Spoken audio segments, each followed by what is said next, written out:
In today's story, a top account manager discovers that her boss has transferred her strongest clients to his inexperienced daughter. Before we begin, settle in and enjoy tonight's story. My boss gave my client list to his daughter. My boss gave my 3 largest clients to his daughter on the same morning. He congratulated me for having my best quarter. He did it in a conference room with a sheet cake. The cake said record results in blue icing. My coworkers stood around the table while Martin, the company owner, praised the sales team for exceeding target by 18%. Most of that increase came from 3 accounts I had managed for years: Northline Medical, Edison Hospitality, Dawson Retail Group. Together, they represented almost 40% of my annual commission. Martin waited until everyone had taken a piece of cake before asking me to stay behind. His daughter, Paige, remained in the room. She had joined the company 6 weeks earlier with the title Director of Strategic Relationships. No one knew what that title meant. Paige was 26 and had spent the previous 2 years working in social media marketing for a cosmetics brand. Our company supplied commercial cleaning and maintenance contracts to hospitals, hotels, office buildings, and retail chains. She had no experience with procurement, operations, contract renewals, or service disputes. Martin closed the conference room door. "We're making a few portfolio adjustments," he said. He placed a printed account list in front of me. My name had been removed from Northline, Edison, and Dawson. Paige's name appeared beside all 3. I read the sheet twice. "What is this? A realignment? Why are my clients being realigned?" Martin said Paige needed exposure to larger strategic accounts. I asked whether she would be shadowing me. Paige smiled. "No, I'll be taking lead ownership." I looked at Martin. "All 3 for now. What happens to my commission?" He said the company was reviewing the compensation structure. "That means what?" "It means no one is trying to reduce your earnings." "That isn't an answer." Martin leaned back. He said my portfolio had become too concentrated. Giving Paige the major accounts would allow me to develop new business and prove I could replicate my success. I had already proven that. Northline started as one regional clinic worth less than $60,000 a year. I expanded it into a 13-location contract worth nearly $900,000. Edison had nearly canceled after a service failure 3 years earlier. I rebuilt the relationship and negotiated a national agreement. Dawson came from a referral I developed personally. None of them had arrived as large accounts. I built them. "You're taking the clients I developed and telling me to start again." Martin frowned. "That is a negative way to frame an opportunity." "What opportunity?" "To demonstrate leadership without being tied to day-to-day account maintenance." Paige said the transfer would free me to focus on growth. I asked whether she understood the current renewal risks. Northline was negotiating new infection control requirements. Edison had unresolved staffing complaints at 4 hotels. Dawson wanted consolidated billing across 31 stores. Paige said she had reviewed the files. The account system showed she had opened each file for less than 5 minutes. I asked when the clients had been notified. Martin said Paige had already introduced herself. My stomach tightened. Without me, we wanted a clean transition. I took out my phone. There were 3 missed calls from the procurement director at Northline, 2 messages from Edison's vice president. 1 email from Dawson asking whether I had left the company. The transfer was not planned for the future. It had already happened. My boss congratulated me for a record quarter, then handed my 3 biggest clients to his newly hired daughter.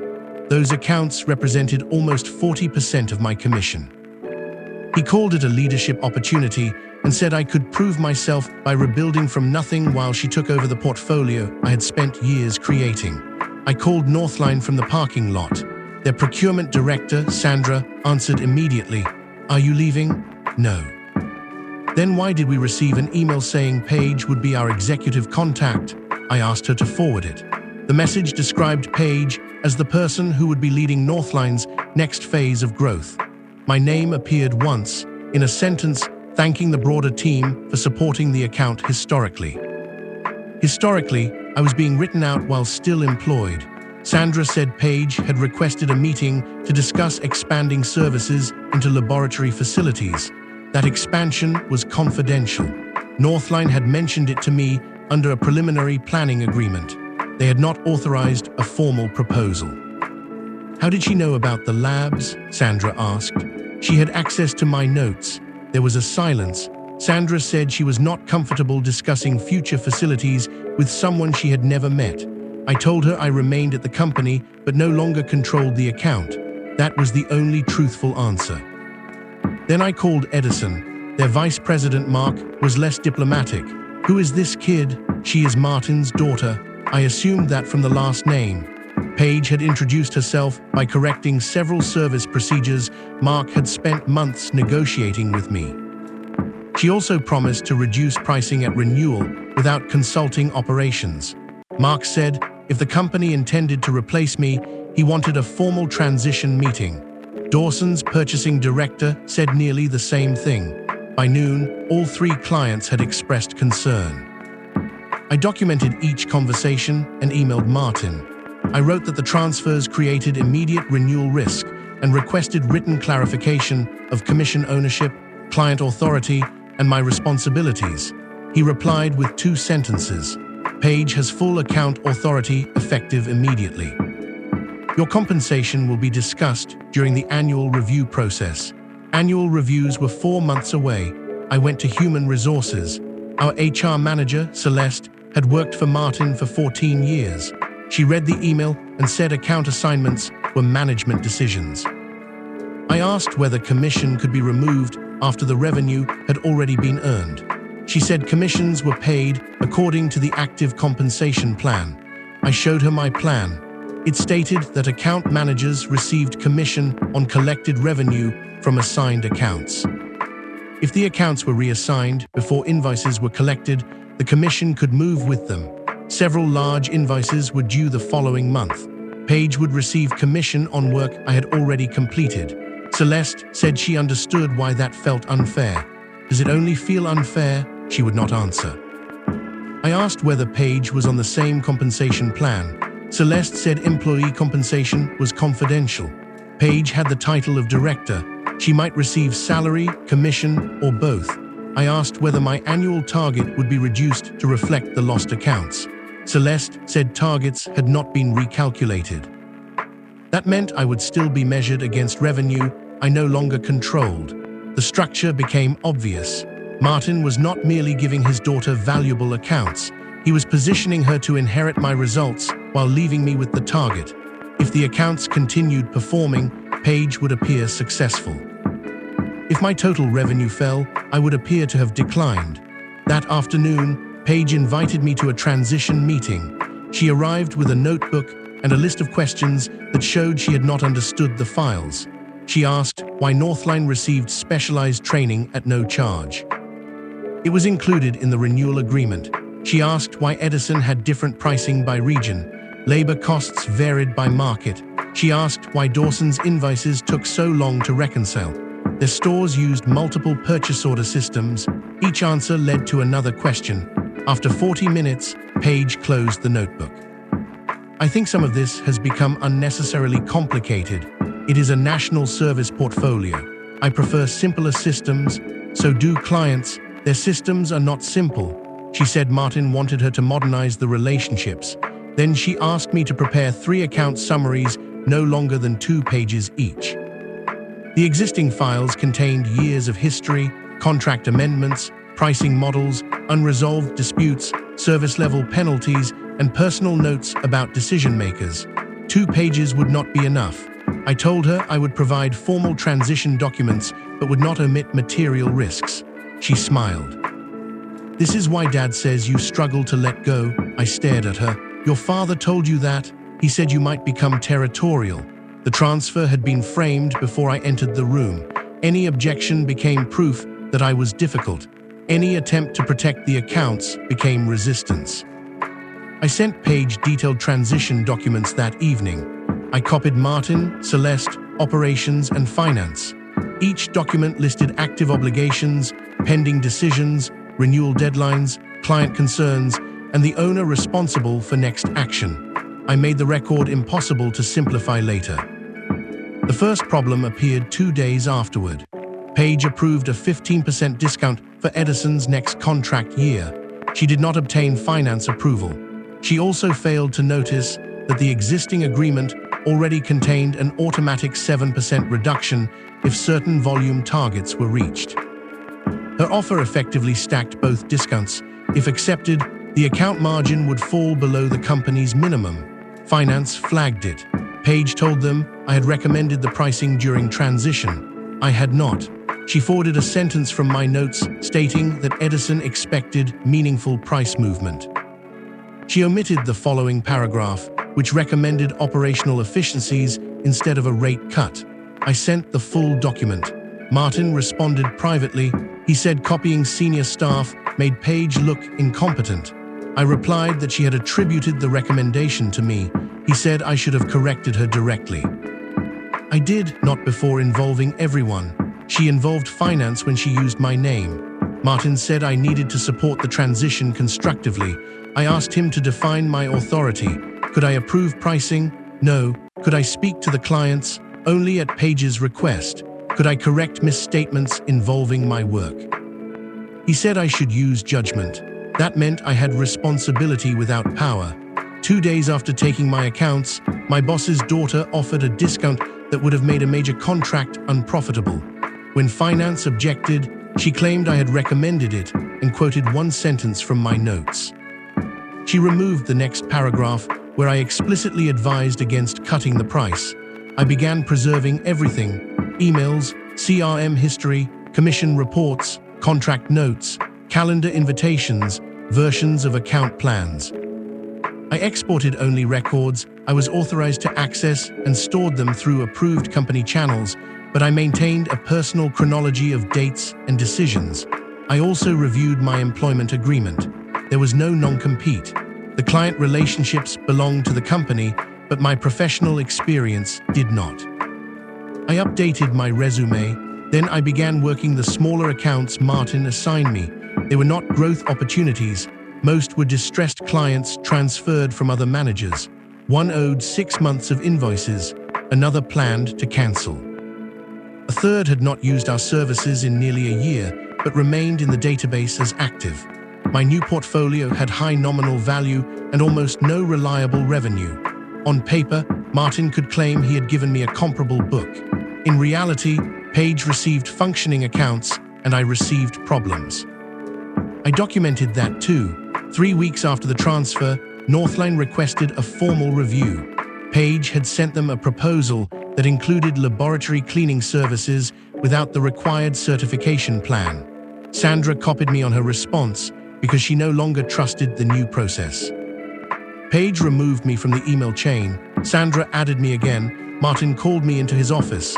You need to stop encouraging client dependency. I did not add myself. They should be working through Paige. Then Paige needs to answer their questions. She is learning. Northline is not a training account. His expression hardened. Every account belongs to this company. I know. You are acting as though they belong to you. I am acting as though they can leave. He said clients often resisted change, but eventually adapted. I asked whether he was willing to lose them for Paige's development. He called the question insulting.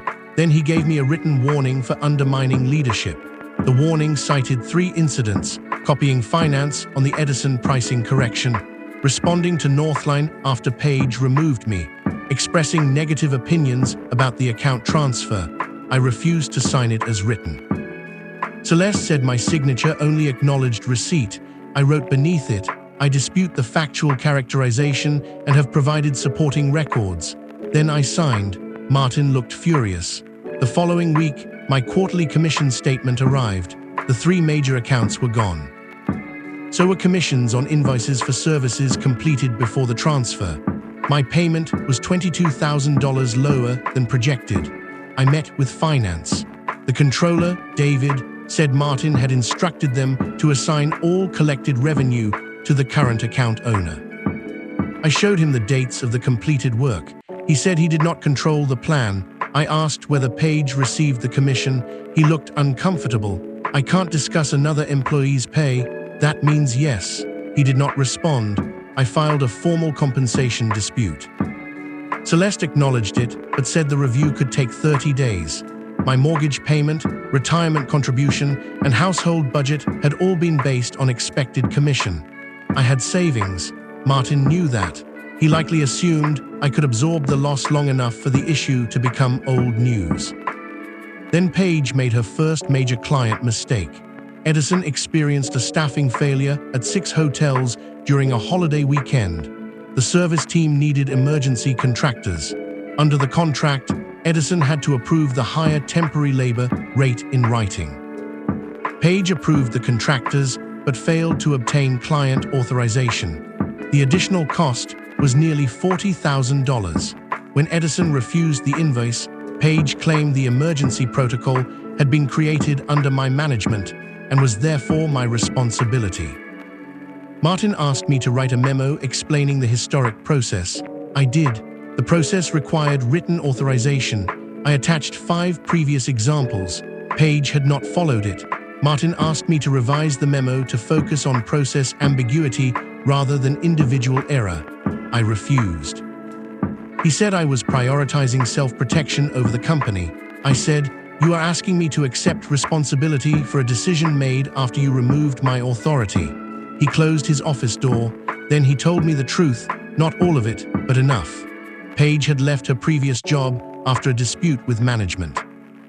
She was struggling. Martin wanted to give her a stable career and believed the family company should provide it. He said I had more experience and could rebuild anywhere in the organization. Paige needed established accounts to gain confidence.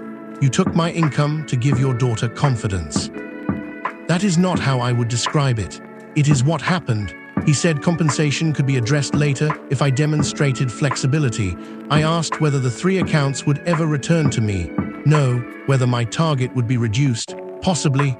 Whether my commission dispute would be approved. We'll see. He was not offering resolution. He was offering the chance to earn partial relief by protecting Paige. I said no. He looked genuinely shocked. Then he said, "Be careful. You are more replaceable than you think." I left his office and called a recruiter during lunch. 2 days later, I had my first interview. I did not resign, not yet. I wanted the commission decision in writing. I also wanted to see whether the clients would remain. Northline was first to act. Sandra sent a formal notice stating that the company had 30 days to correct repeated communication and compliance failures. The notice listed Paige as the source of each problem. Martin called an emergency meeting. He invited me, Paige, operations, legal, and finance. At the beginning, he described the issue as a breakdown during transition. Then he asked me to take temporary responsibility for stabilizing Northline while Paige remained account director. I would do the work. She would retain the title and commission. I asked for the arrangement in writing. Martin said there was no time for bureaucracy. I said I would assist only if authority, compensation, and responsibilities were documented. Paige accused me of holding the client hostage. I replied that Northline had written its own notice. Martin told everyone except me to leave. When the room cleared, he offered half of the disputed commission if I stabilized all 3 accounts. Half of money I already earned. It is a practical solution. And future commission, Paige keeps the accounts. No, he said I was forcing him into a difficult position. I said he had created it. The next morning, I received a performance improvement plan. It claimed I had failed to embrace strategic change, damaged client confidence, resisted collaboration, and fallen behind on new business targets. The new business target had been assigned 3 weeks earlier. The plan gave me 30 days. That was the countermove. Martin wanted me gone before the client failures became undeniable. If I resigned, he could say I abandoned the transition. If he fired me after documenting performance concerns, he could challenge unemployment and defend the commission decision. I took the plan to an employment attorney. The attorney said the commission claim depended on state law, plan language, and whether the payment had already been earned. She also said the timing of the account transfer, warning, commission loss, and performance plan created a useful record. I followed every instruction in the plan precisely. I sent weekly progress reports. I requested written priorities. I documented the low quality of the accounts assigned to me. I continued interviewing elsewhere. Then Dawson Retail announced it was opening a competitive bid for its entire contract. Page had missed a quarterly review and sent an outdated pricing file to the purchasing director. Dawson's notice said the company no longer had confidence in account governance. The contract was worth more than $1 million annually. Martin called me at home that evening. He said Dawson trusted me and asked me to intervene. I asked whether the performance plan remained active. "This is separate." "It is." He said my duty to the company should come before personal grievances. I asked whether Page would remain account owner. "Yes." Whether I would receive commission if the account renewed. He would not commit. I declined. Martin said my refusal would be documented. I said, "Please document that you asked an employee under a performance plan to rescue an account you removed from her without restoring authority or compensation." He hung up. After his daughter began losing the clients, my boss placed me on a performance plan. Then a $1 million account threatened to leave, and he asked me to rescue it while his daughter kept the title and commission. When I requested written authority and payment, he said my refusal would be documented. The major reveal came from finance. David asked to meet outside the office. We sat in a coffee shop several blocks away. He said he was planning to resign and believed I needed to know how the transfer had been presented internally. Martin had told the executive team that I requested a reduced portfolio because of burnout. He claimed I wanted to move away from client management and focus on business development. The transfer was described as an accommodation. My lost commission was described as a predictable consequence of my request. The performance plan then made it appear that I had failed in the role I supposedly chose. I asked whether there was documentation. David showed me minutes from a leadership meeting. The notes stated, "Portfolio changes initiated following employee request for reduced account service burden." I had made no such request. Martin had built a false consent record. That explained why senior managers avoided questioning the decision. They believed I had asked for it.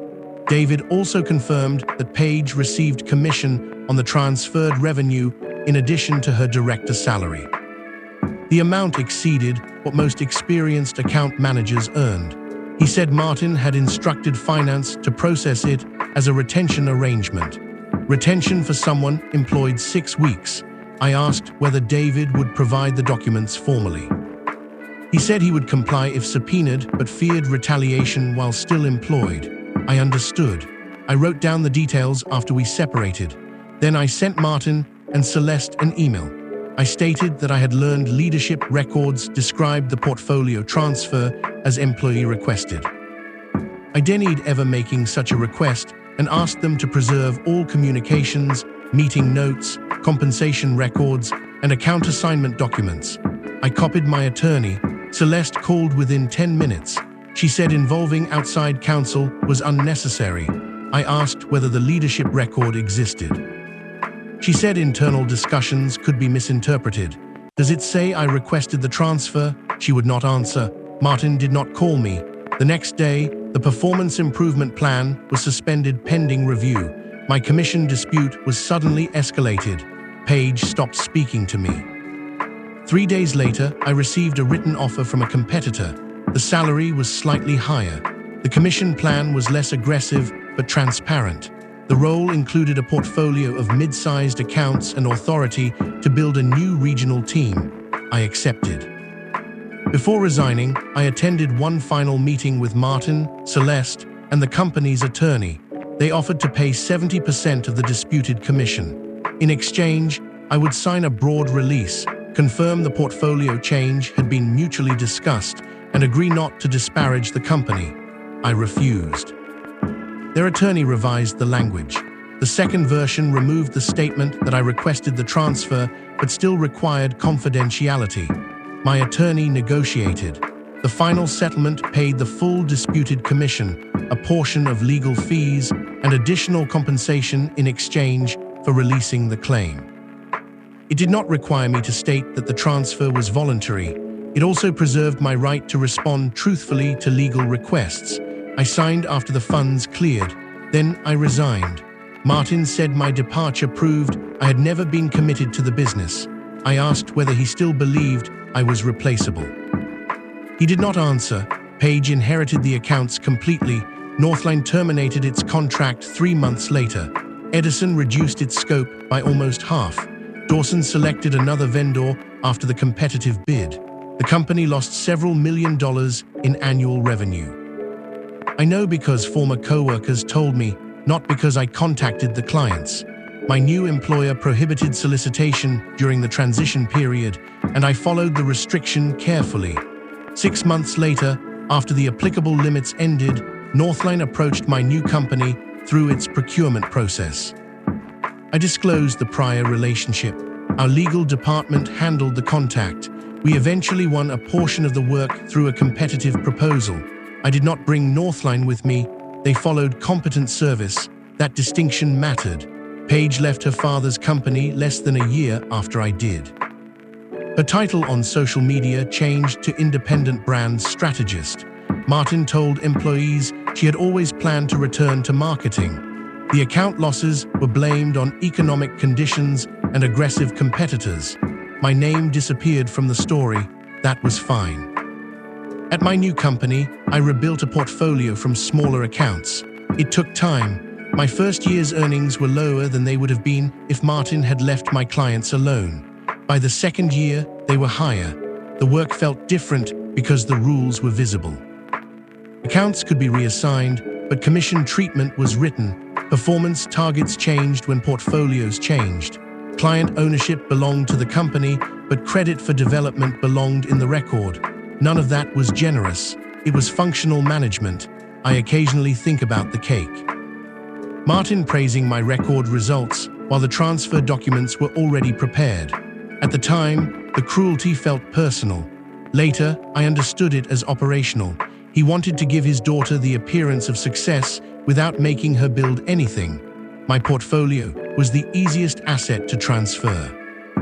The clients had revenue, the files had history, the relationships had trust. All she needed was her name beside them. But client relationships are not inventory.